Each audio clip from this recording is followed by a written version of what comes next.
Welcome to Breaking Doctrine, presented to you by the Combined Arms Doctrine Directorate at the Combined Arms Center at Fort Leavenworth, Kansas. The views expressed here are those of the individual and do not represent the views of the Combined Arms Center, U.S. Army, or U.S. government.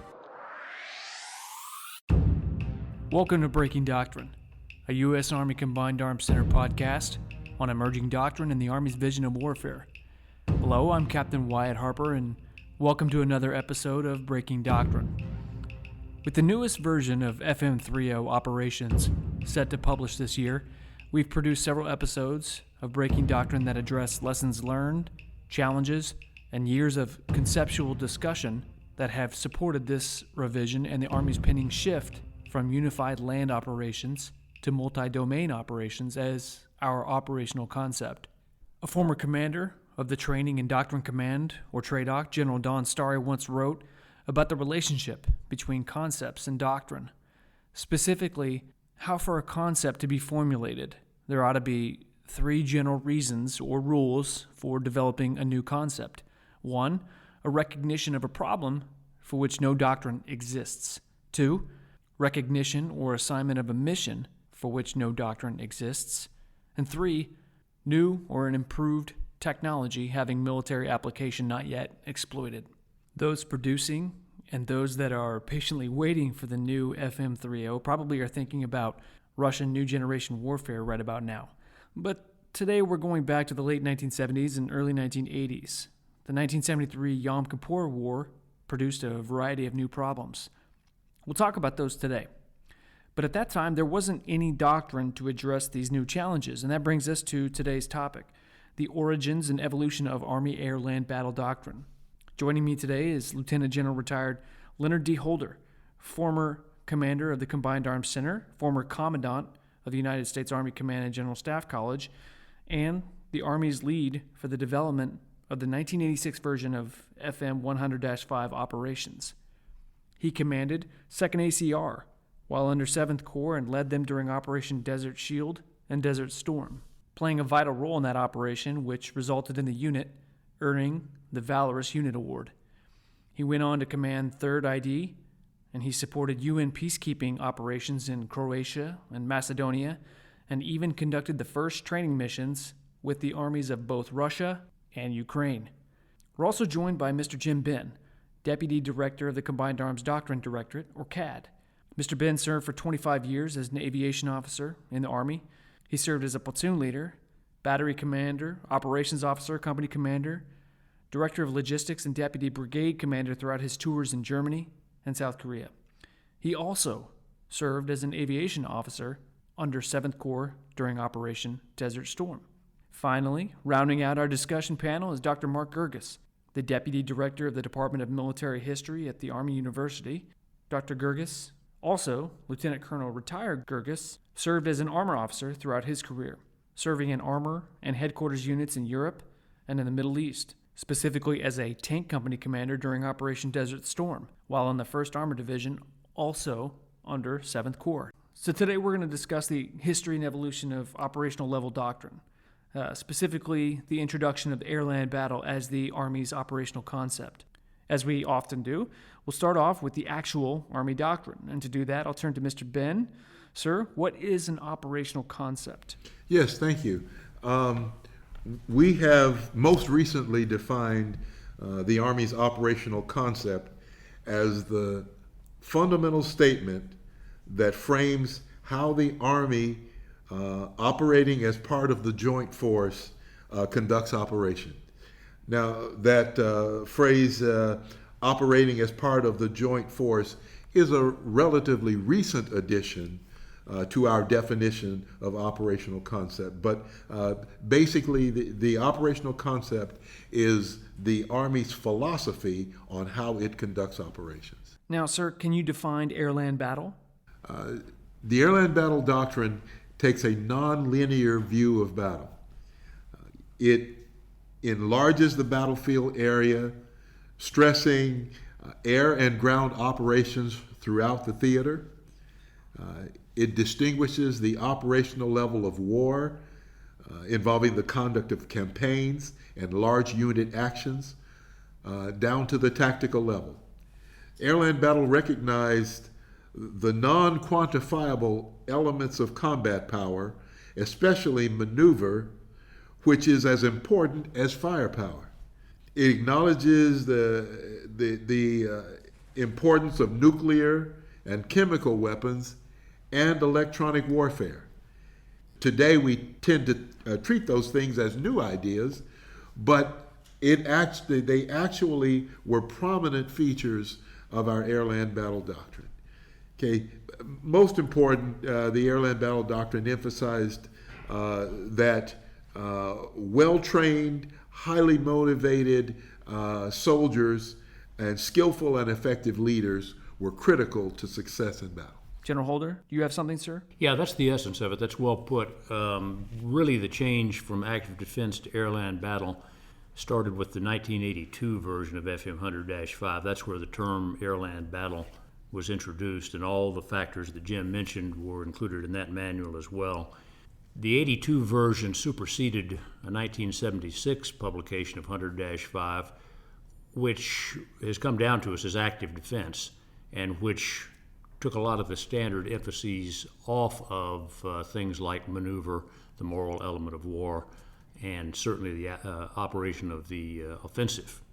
The 1976 version of 100-5 took its lessons from the 1973 Arab-Israeli War and concluded that the modern battlefield was going to be exceptionally lethal and that the advantages all lay with the defender. And in expressing that doctrine, particularly in the manuals that implemented 100-5, the Army adopted a more passive and defensive-oriented posture than it had before. A lot of soldiers resisted that. And so when TRADOC formed and General Depew decided to revise doctrine, he put that in place and found that he had started a long conversation and a pretty energetic conversation about what should be the Army doctrine. And about half the officer corps believed that it should emphasize the thing Mr. Benn's already talked about: maneuver, moral elements, battle in depth, use of the offensive. And those, along with the operational level of war, became really the trademarks or hallmarks of AirLand Battle. AirLand Battle was re-articulated in '86 to make our treatment of the operational level of war more complete and better. And sir, can I ask a question of you? This is Mark Gerges. The operational level of war comes into our U.S. doctrine at this time with the 82 edition, doesn't it? That's correct. It was the first time we had made that formal distinction. The U.S. Army was pretty good in World War II about large unit operations and about the conduct of campaigns, but we never codified that as a separate area of study. So in 1982, and I remember it was General Starry's Deputy Chief of Staff for Doctrine, General Morelli, who insisted that we include the operational level of war in the manual. Sir, you mentioned the 1973 Arab-Israeli War. We were in the middle of the Cold War, so we had a strong Soviet presence in Europe. This is a realization that our doctrine needed to change, was it not? Yes, it was. The outcome of that war was considered amazing at the time, but the way it was fought, especially in the Golan Heights, was particularly bloody and tough, and it was a very close-run fight up there. But U.S. observers of that operation were deeply impressed with the lethality of that battlefield and the advantages that the defender would have in that kind of warfare. And so they extrapolated from what they'd seen there to Europe, where the Warsaw Pact threat was growing and where we were beginning to take operations more seriously again after the Vietnam years. Dr. Gerges, as a historian, what are your thoughts on this? I was just going to say, one of the things is when they looked at the casualty rates in the first 6 days of the 73 war, more tanks were killed on both sides than the U.S. had in Europe at that time period. So a wake-up call of the lethality that was going to be there. Yeah, but the active defense solution really ran counter to a lot of U.S. instincts, which were that you win through maneuver and that the motivation of your soldiers is as important as your weapons. So the way in which the 76 doctrine was applied in Europe came up short, in the opinion of a lot of professional soldiers. It was extremely reactive. It did not put any emphasis on counterattacks, and it didn't solve the question of how to handle oncoming Soviet echelons in depth. you might win in fact, in exercises, we repeatedly won the first few battles of an engagement set in Central Europe. But when U.S. forces had exhausted themselves, NATO forces had exhausted themselves, the Russians and the Warsaw Pact still had more forces to be committed. In the doctrine, this is where we really see the importance of depth come into play, right? It is. And it's important, I think, to recollect that General Don Starry had been the Armor Center commander under General Depew, and in 1976 had helped write the Active Defense Doctrine. After that, he became the 5th Corps commander in Europe. He saw a few of these simulations play out and examined his own tactical situation and the disadvantage that he'd be in with respect to Soviet forces in depth. And he was the guy who said, no, we've got to do something about this. We've got to be able to fight in depth. We've got to win a second series of battles, too. So I admired the way General Starry was able to turn from his first opinion and go on to change the doctrine to something that was going to be more useful in the Central region. Gentlemen, how was active defense received? Well, first off, I have to admit up front, I came on board the Army in '84, so AirLand Battle was already a thing, but we can talk later on about how it shifted as we started to understand the doctrine and how it gets refined at '86. I mean, one of the things, and I'm coming from this as a historian, we teach a lesson at Command General Staff College from the end of the Vietnam War through the Desert Storm. So really it's rebuilding a broken army. And one of the things is that active defense has a very European focus. It's all about that Central Front type of thing. And that 82 edition looks at jungle warfare, and it looks at desert warfare, and it looks at Arctic warfare, and it has sections on, little sections acknowledging that it's not just defending there, that it's a more comprehensive piece, that it's not just for mechanized forces in Europe. Yeah, my experience was that the active defense had strategic implications because it shaped almost everything we did. When I came in the Army, long before you, Mark, when I came in the Army, the capstone event, I think, for the Army was an event called Reforger. It was the return of forces to Germany, and that was the litmus test of our strategic approach for the defense of Western Europe, I think. But the Reforger exercise sort of reflected that mindset of defend as well as you can until reinforcements arrive. And so that strategic approach mindset, I think, was reflective of our active defense operational concept. It was, and it's interesting to me that the umpire rules reflected the doctrine. That is, the losses you were assessed as a player in Reforger exercises were all based on the assumptions and prescriptions of active defense. So it was sort of a self-proving operation, if you will. I was a Staff College student in those years. I graduated Staff College in 1977. And active defense was being taught at the college at that time. And FM 100-5 was being implemented in very strange ways at the subordinate level manuals. The infantry and armor manuals, the artillery manuals took a lot of license with the basic concept and made it almost an accounting drill, a business of ratios and odds, and how many tanks a quarter would carry, vice how many anti-tank systems you had to array in front of it to stop that. And I remember great dissatisfaction among my classmates being given what looked like accounting tables to fill out with the numbers involved to design your defense on those mathematical terms. So this sounds like an approach that former Secretary of Defense Robert McNamara would take. I mean, we saw during Vietnam that battlefield statistics were emphasized. Do you think that played a part in active defense? Yeah, that's a fair observation. I mean, the officer corps had been trained in those values and those appreciations at that time. I mean, the term is usually the battle calculus, and they actually have charts in the active defense that shows a stationary M60 firing at a T-62, and it has all these charts of what your percentage is based on whether you're moving, stationary, and its probability of hit and probability of penetration. And there was almost no attack that you could no attack that you could design under those conditions that would succeed, because so many advantages were ascribed to the defender that if you got out and moved in the open, you were going to fail just by the math.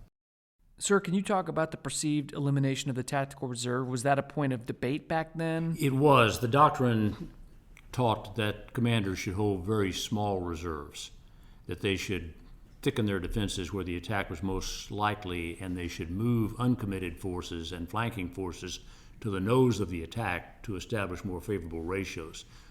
So they did not, by doctrine, hold large reserves. Mr. Benn, what are your thoughts? You know, what was, as you mentioned, I think, what was so interesting about the active defense is it was counter to the American way, as it were. You know, every historical example that we would probably mention was the offense was always the decisive, element of combat. So active defense was, in my mind, a somewhat of a departure from just our innate American thinking when it comes to warfare. How did NATO respond? What I remember about NATO is that they accepted active defense without too much discussion. In fact, foreign officers, came to Leavenworth to study and participated in our exercises, and it was not highly controversial, but it was American doctrine. When we changed to AirLand Battle doctrine, NATO was emphatic in saying this is not NATO doctrine, this is American doctrine, and they came up with an alternative of their own. There were some member states of NATO that did not go along with deep attack, that is, attacking Warsaw Pact forces over the border, or even going on the offensive into what had been Warsaw Pact territory. A lot of members very uncomfortable with that. And General Rogers, the Supreme Allied Commander of Europe, was very clear that this was American doctrine, not NATO doctrine, and he came up with a forward attack of follow-on forces concept, which was similar but more acceptable to the Europeans. Dr. Gerges, can you describe the concept of central battle? You mentioned battle calculus. As we shift to that, one of the things I want to point out with the active defense, that the thought or the concern was that if we lose, we can win that first initial fight, we can't then the follow-on forces, which is going to lead the United States at the national level to make a decision about nuclear weapons, their first use. And AirLand Battle is going to give the opportunity to win the second and third order fight, to kind of lessen or I guess raise that threshold. And so that was one of the advantages seen. So in the 1982 version of FM 100-5, this is when we begin to see the extension of the battlefield, the second echelon, correct, sir? Yes, it does. There was a structure of the battlefield that went from deep to close to rear, and there was equal emphasis on each of those. Now, the new emphasis was in the deep area. In the Field Artillery School at the time, now the Fire Center, had done a lot of preliminary work on interdiction of follow-on echelons. They had done some really good case studies and come up with some mathematical solutions to how you would break up an echelon attack with fires in the deep area.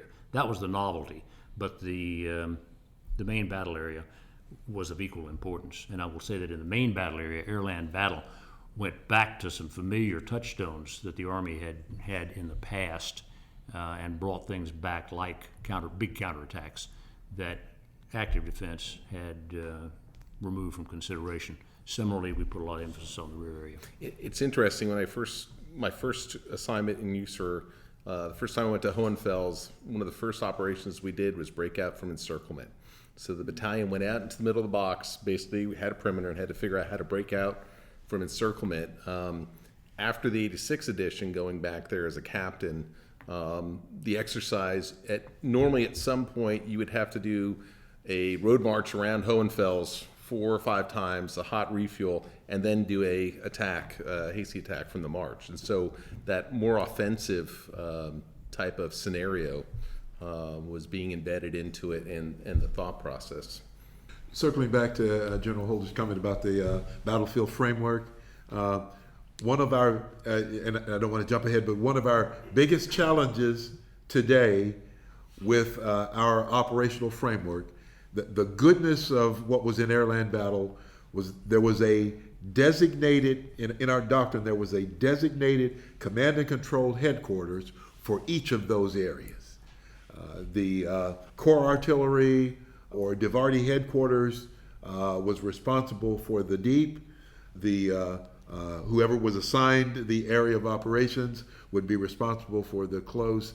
And there were multiple structures in the rear area that were responsible for conducting those activities. And today, that is a much less clearly defined distribution of responsibilities, and that challenges us today. But I think it was actually clearer in the AirLand Battle time. I'm curious, sir, when the conceptual shift began, what was the level of general officer involvement? There was great senior leader involvement in writing AirLand Battle, but it was distinctly not done by committee. What I remember very vividly from that experience was General Story had a hand on it, and he had a corps of officers that he trusted to review that. He certainly put the drafts out for everyone's review, and he took account of what branch chiefs and other general officers had to say, but his personal involvement, he was reading draft chapters of the 82 version as they were being written, and his protection of his own ideas and the ideas that we were developing in AirLand Battle was just as important. He didn't let the committees and councils of colonels and generals change things or reduce it to an easy average. Now, Mr. Benn, from a doctrinal perspective, making a conceptual shift is not easy. What do you remember about this period in doctrine? In my mind, this was a golden age of doctrine. Prior to 1982, I think we did so many things repetitively that people relied less on reading and understanding and studying doctrine. And 82 was the wake-up call that much had changed. And by the time we refined AirLand Battle in 1986, people really began to say, I don't care how many assignments I've had to Fulda, what we're doing is now different. And I'm going to have to apply some intellectual rigor to understanding how to fight this AirLand Battle doctrine. So in my mind, it was sort of a golden age. And you're right, the joint community, people sometimes think that it's a novelty that the Army has led the joint community, but for a long time, the Army has codified thinking about operations in advance of the joint community. I think this was a case where we were. In those years, General Story and his closest allies also worked really hard with the Air Force to make it AirLand Battle. The Air Force was very suspicious of that term. They thought the Army was trying to dragoon them into some arrangement they didn't care for, and in fact that might have been the case. The Army wanted the advantages of air support to its operations, and JC, Joint Suppression of Enemy Air Defenses, was one thing that we did work on in great detail, because supporting counterattacks into the enemy territory meant suppressing enemy air defenses in order to bring air platforms into the fight. But we did not have a systematic joint effort to build joint doctrine in that time. And because we did not, the Army reached into what would have been joint territory, like our definition of operational level of war. That's not a service idea. That requires joint implementation. But the Army was willing in those years to write that down and see how that would float with the other services. And in fact, they influenced the joint definitions of that. Ultimately, the joint manuals followed the Army manuals in the operational level of war, and in some other things as well. There was a recognition that there needed to be closer integration, at least between the Air Force and the Army. Just prior to that, I think it was 1979, what we now know as the AirLand Sea Application Center, ALSA. ALSA stood up initially with just Army and Air Force soldiers assigned to it to address some of the problems of this integration of Army and Air Force operations. And so as AirLand Battle matured, I think the ideas, the framework of air interdiction, battlefield air interdiction, and close air support really took hold and became part of Air Force lexicon as well. That's right, and in a sense, we were looking back when we did that. We talk about AirLand Battle as an advanced version of Army doctrine, and it was. But it equally drew a lot of things from the past. And if you look at the Army and the Army Air Corps' experience in World War II, that mutual support, ground and air, was very characteristic of the American way of fighting. And that joint term, air-land, where we invent a word with a capitalization in the middle, I mean, that even today, students have a hard time with that. And just But it got us mentioned in Time magazine. That spelling of AirLand Battle got us. It gets your attention. Yes. It is so non-grammatically correct, I guess. I fought that as hard as I could. I think General Otis was the TRADOC commander who finally embedded that in the doctrine. And we're sitting down here at Leavenworth writing the doctrine and saying, this is not grammatically correct. This is not good English.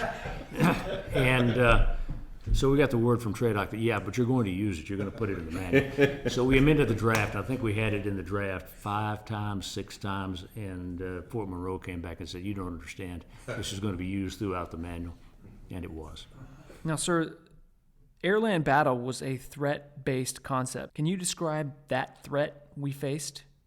This really goes back to active defense when we began to look hard at how the Warsaw Pact would organize its attack, and that's also an application of that doctrine. We found that we had some shortcomings. We weren't going to handle it well, but we began that analysis. The MI school and some of our concepts development agencies looked at great detail at how the Russians proposed to attack, and it was another expression of combined arms air-ground tactics. They had a bigger force. They had a first tactical echelon, a second tactical echelon, then a second operational echelon, and it was built to keep hard pressure on a defense until a breakthrough was achieved. That remained the problem in Europe as we changed doctrine, as we went to AirLand Battle and decided that was a better approach to the problem.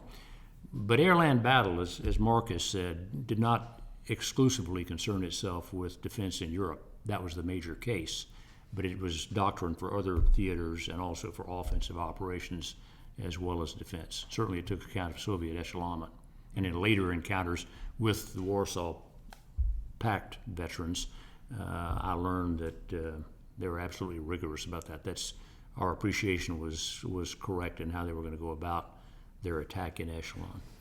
General Starr, I think, in one of his papers wrote that it's mass momentum and continuous land battle was the hallmarks, and it's somehow to break that momentum, to give you enough chance to get your balance back and be able to fight that first echelon again.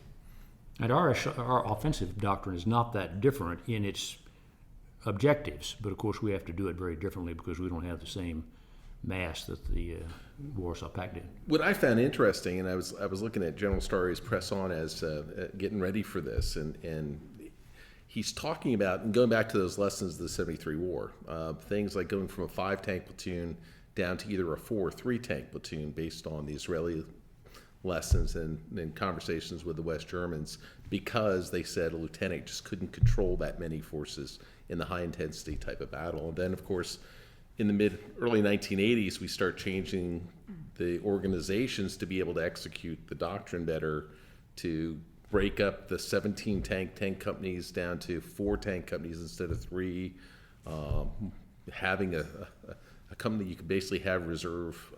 We're making the execution of this more logical through the organizational. One of the lines I found in the 86 edition, which I thought was very interesting, the front, it says, talking about the doctrine that 86 is, this is the professional self-education in the science and art of war, which I think a lot of times students kind of forget that that's what the manual is supposed to be. It's not rule set, but it's your own professional self-education. But the doctrinal pieces of how that drove then organizational change, because we tend to, and again, going back to what I teach at CGSC, we tend to talk about the big 5 weapon systems. Those are fiscal year 76 is where AUSA is talking about the big 5. and they're talking about the requirements, which has nothing to do with AirLand Battle. It has everything to do with active defense. And they're looking at all those new weapon systems and the requirements for the Army coming out of Vietnam. They work really well for AirLand Battle, but it's because of the operational concept that you're able to put those against. The technological deficiencies that existed, that led to the development of the Big Five, they existed long before AirLand Battle. We were, scientifically and technologically headed in that direction. My personal background, the Cobra was single engine and limited, relatively limited firepower compared to the technology that was coming of age. The UH-1, single engine, limited capacity. So you're right. The Big Five were certainly critical to the execution of AirLand Battle, but they were not influenced. The opposite was true, I think. But it's interesting because most of those Big Five are actually failed weapon systems, and it's the replacements. It's not the MBT-70, it's the XM-1. It's not the H-64, it was the Cheyenne that gets canceled. It's those cancellations that lead to a better weapon system to be able to execute the doctrine. And the reason I bring that up is because I think there's always this argument between technology and doctrine, and I'm always on the side that the doctrine has to come first. You have to figure out what you're going to do, and then you see what things are out there that help you do it better, and not the other way around. You don't get something and then go, how do I use this? And that just kind of makes a discombobulated thought process. And that's one thing I would say 82 and 86 edition, it's thought through all the way through what we want to do to the enemy. And then it's what do we need to be able to do that? And a lot of the concepts that are being done there, we can't do when the doctrine comes out. We have to develop the systems, the organizations, and the equipment to be able to execute it like we want to by 1991. Right. And some of that depended or counted on emergent technology.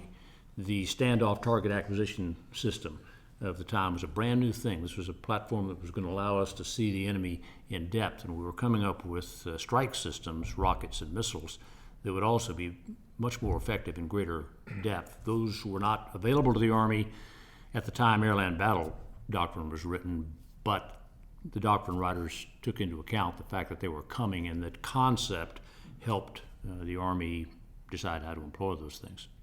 How did the 86 version differ from the 82 version?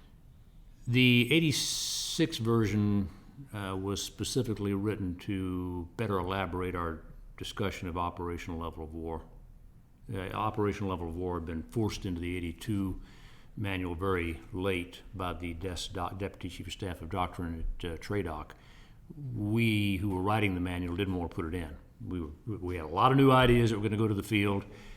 We were just about done, and we thought that we could put off the operational the operational level of war until perhaps the next version. We got the word back, no, do it and do it now. And so I got to write a short section on the operational level of war for the 82 version.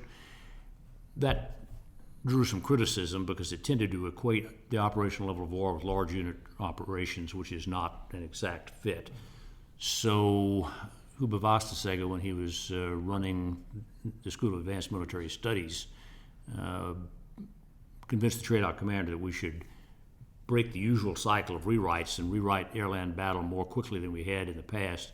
And he brought me back to Leavenworth as a War College fellow in SAMS to do that project. So the big difference was how we explained operational level of war. But we took that opportunity also to improve other discussions of tactical subjects, and there's a stronger treatment of strategic relationships and Army operations subordination to strategy in that 86 version as well. Sir, can I ask you a question? Between 1980, you came here and you worked on the 82 edition. Where did you go before you came back in 1985? What assignment did you have? I was a squadron commander in the 3rd ACR. And the reason I asked that as a question is the same way that General Starry left from Armor School, went to 5th Corps, and then pushes AirLand Battle. What did you learn from the 1982 edition that influenced the 1986 edition? I had a lot of the ideas just confirmed to me. The fact that maneuver warfare was an important thing, and that you could succeed through attack. You could not succeed if you were entirely passive. That our ability to reach deep and influence an oncoming enemy was improving. And I also deployed the squadron to Europe twice from CONUS, so I got a better understanding of how we'd integrate forces on the fly as we mobilized.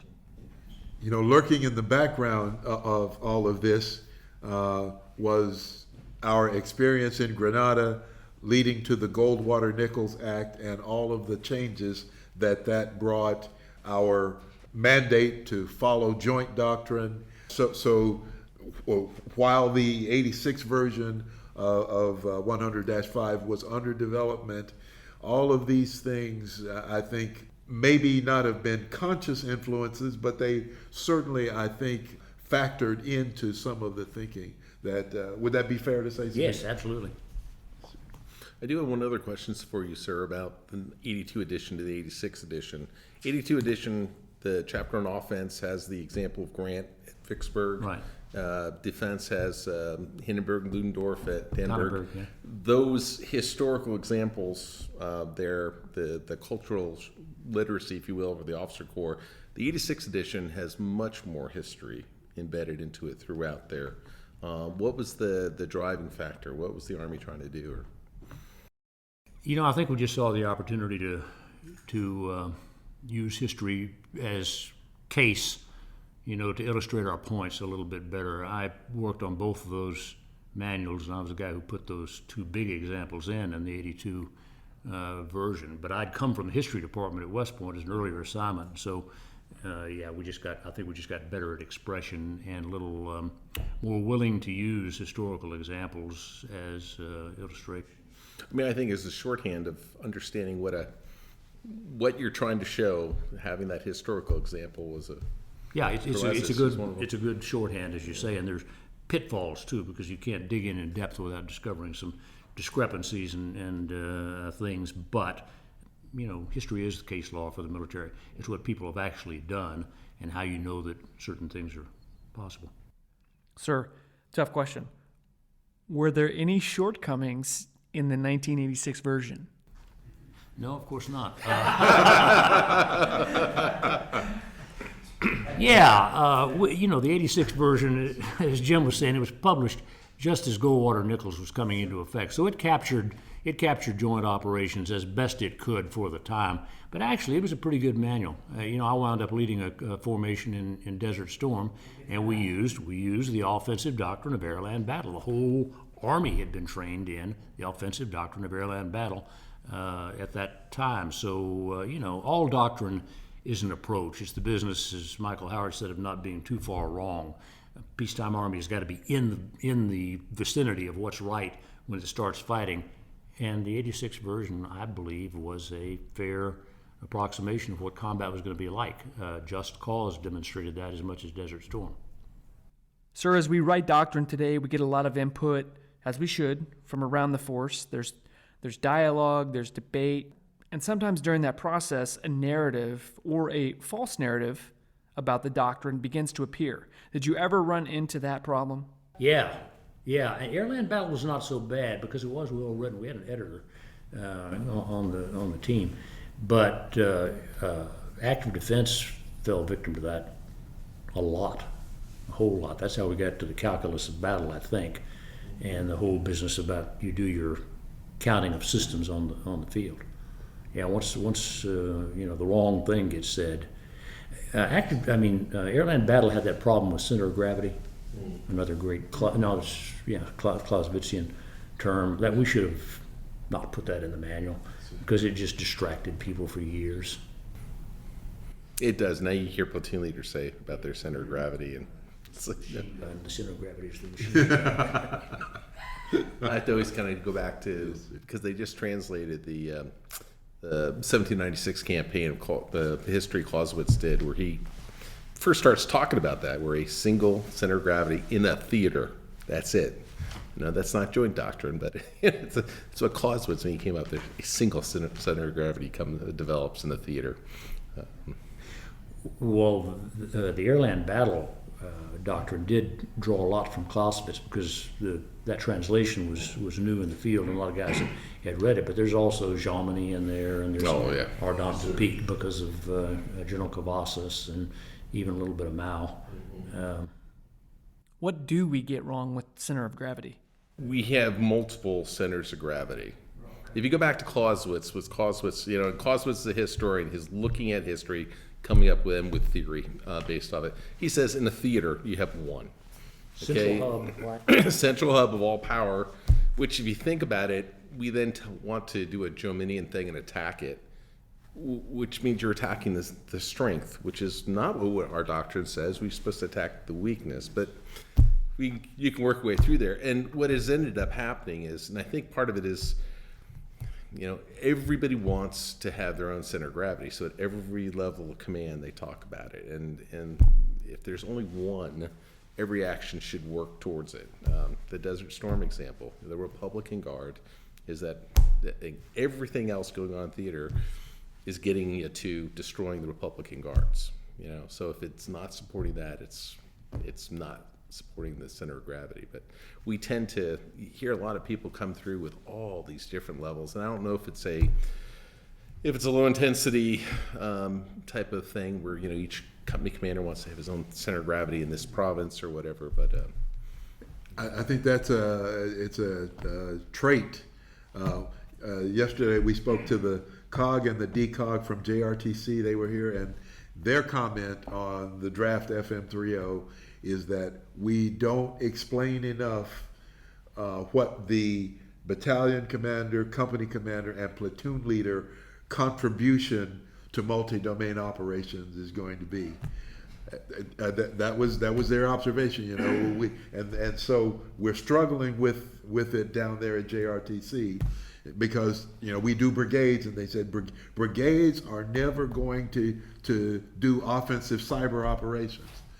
And we said, yeah, true statement. Yeah. Said true statement right now, but that's a permissions.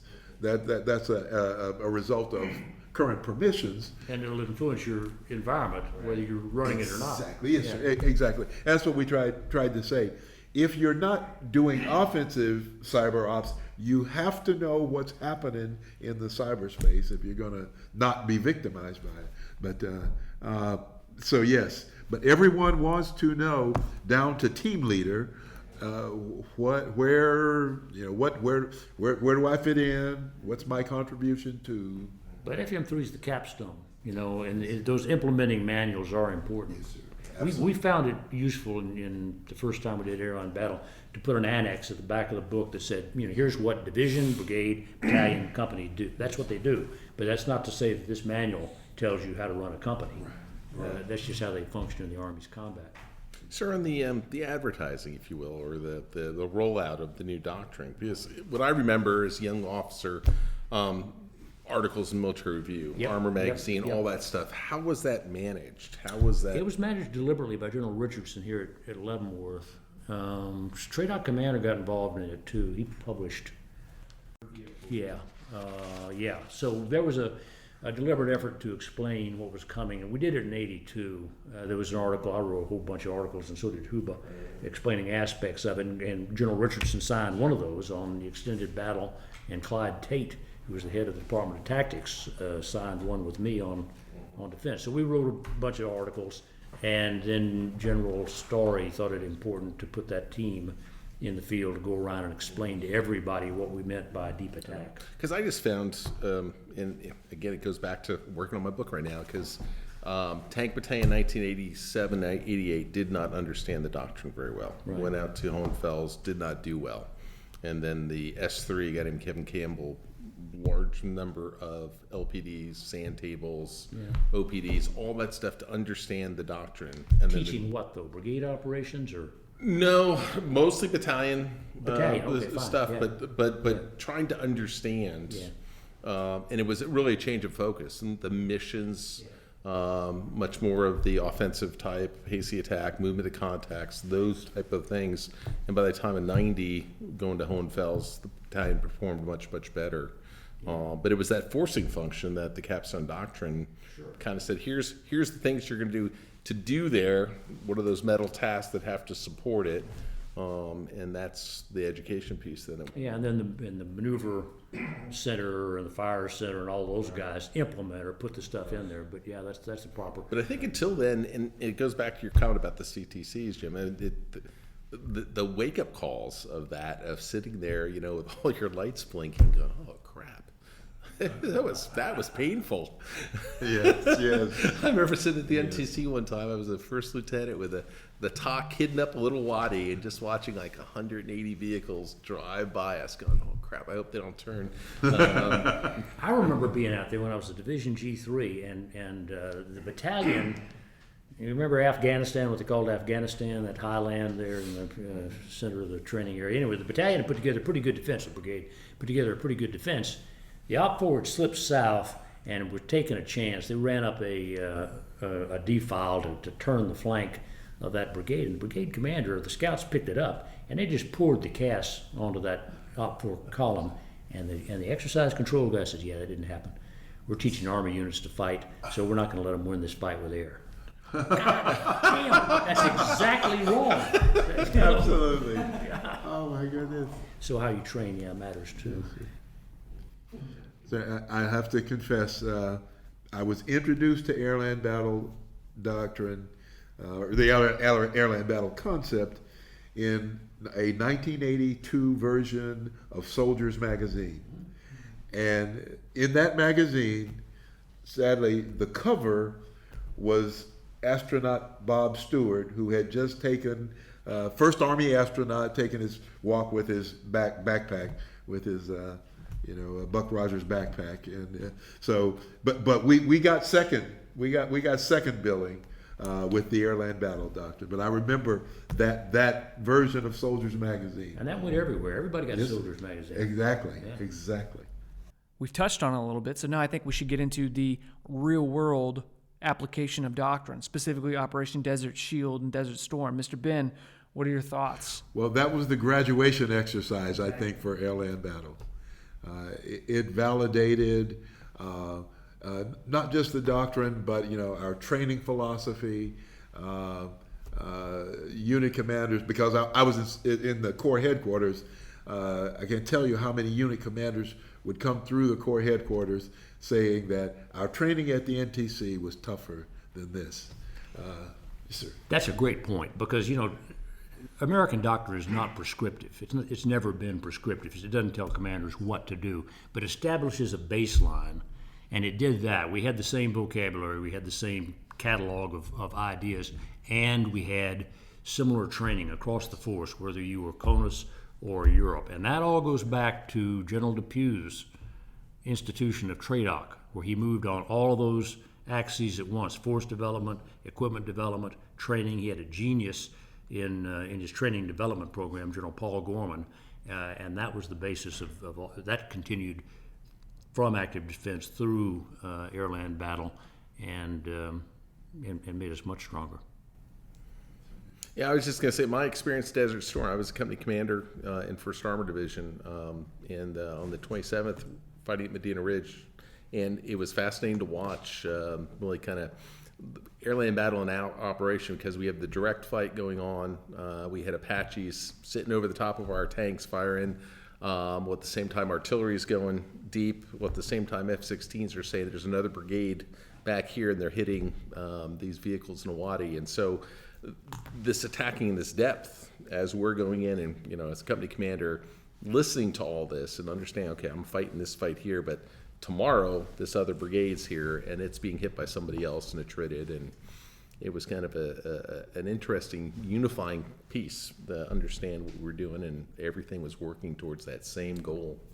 73 Easting worked the same way. There's a lot of detail known about the contact fight, the force-on-force fight, which was the essence of that fight. But there were operations in depth at the same time to prevent the Republican Guard from moving out of Kuwait unaffected. So, yeah, we had a basic set of understandings that everybody proceeded from, and I think that's about the best peacetime doctrine can do for a force that's going to fight.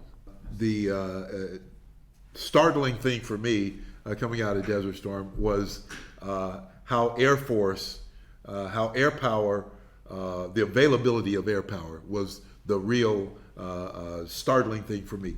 Prior to Desert Storm, in all of our training and all of our what passed for simulation at that time, it was all based upon the notion that air power would not be available when we needed it.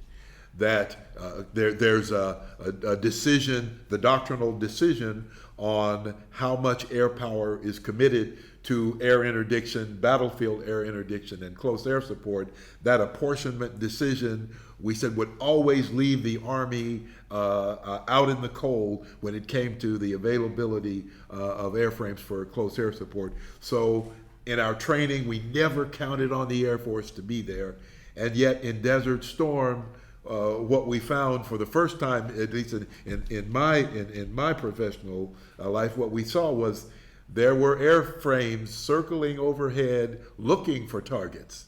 They were waiting for the process to identify targets for them to engage. And so our thinking of, oh, wait a minute, the Air Force is there, and they are able to solve some problems for us. So that was kind of an epiphany for me at the time. And those flights could talk to ground troops too, which I don't think we have provided for under the earlier doctrine. Though it goes back to World War II when General Pete Quesada's Air Force supported General Bradley's Army. And you were at Corps headquarters during this? So you remember his operation? Absolutely, yes, absolutely. When General Schwarzkopf called you the 2nd Armored Cavalry Division, and yes, absolutely. That was the big left hook. That was. And Dr. Gerges, you were right next to him, right? We were the left side of that left hook, yeah. Well, he was covering force. Yeah, the regiment started as a covering force with 1st and 3rd Armor. I just did this down at Dean Nowicki's scholars thing. We started out as a covering force ahead of the 3rd Armored Division, the 1st Armored Division. The 1st Armored Division wheeled out to our left as we all turned northeast and proceeded in a zone of their own, while 3rd Armored continued to follow us. And we all lined up abreast out around the 7 zeros. About 1,200 tanks and 500-600 Bradleys in line.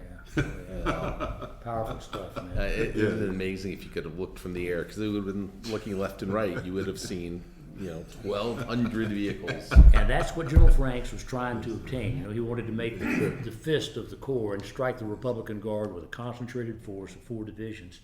And of course, General Schwarzkopf was on his back about getting the hell up there. But nobody had said it was going to be a 100-hour operation. General Franks did what he said he would. He brought all those divisions. Well, that goes back to my comment about that 2nd Brigade. When fought at Medina Ridge, and we were fighting direct fight, we thought there was another brigade about 20 or 30 kilometers behind that. And night of the 27th, we thought as soon as we got fuel, we were heading towards it. We had no idea there was a ceasefire coming. And It's amazing to think about this as being the first time we use GPS, and we just don't think about its importance. And the Iraqis didn't have it, so they were looking down the roads for us or along the ridges, whatever the physical features were out there, ridges and stuff. But we'd come right out of the desert at them. They had no idea we were. But like in a task force level, we had 2 of them. One had been in the mortar platoon, and it was one of the Army pluggers that you had to just do the thing. And then the other one was a Magellan that was commercial that showed up 3 days before the ground war. In what unit? 1st Armored, 270. Company with 2? No, sir. Entire 2nd Battalion, 70th Armor. Oh. Had 2. Now we had Lorraine's, 1 per platoon. Oh, okay. But GPSs, we only had 2. Sir, as the Combined Arms Doctrine Directorate finishes up the new operations manual, FM30, what's your advice on the new publication? I'd say don't discount or underrate the human element of war. The moral element's very important. We made that mistake in the 76 doctrine. But the spirit of the soldier, his level of training, the value of intangible effects on the battlefield, shock effect, momentum, the habit of winning day after day, are hard to quantify, but are very important and ought to be in our doctrine. And if I may add about that, one of the things that's fascinating to me is Clausewitz is quoted in both, I think, 82 and definitely in the 86 edition, because of those human intangibles, the nature of war, the fog, the friction, the bloody, all those things. And even though we've talked a lot about technology, we've talked about organizations, that human aspect of war, it comes through very clearly. And I remember as a young lieutenant, the push in professional journals across the Army, Armor Journal entry about, readings about Clausewitz. I found in my papers one day something that had come out in like 1985 that was given out at the basic course on Clausewitz condensed. It had been from the Congressional Record Office, and it was on war. It's terrible. I look at it now, and it was not helpful.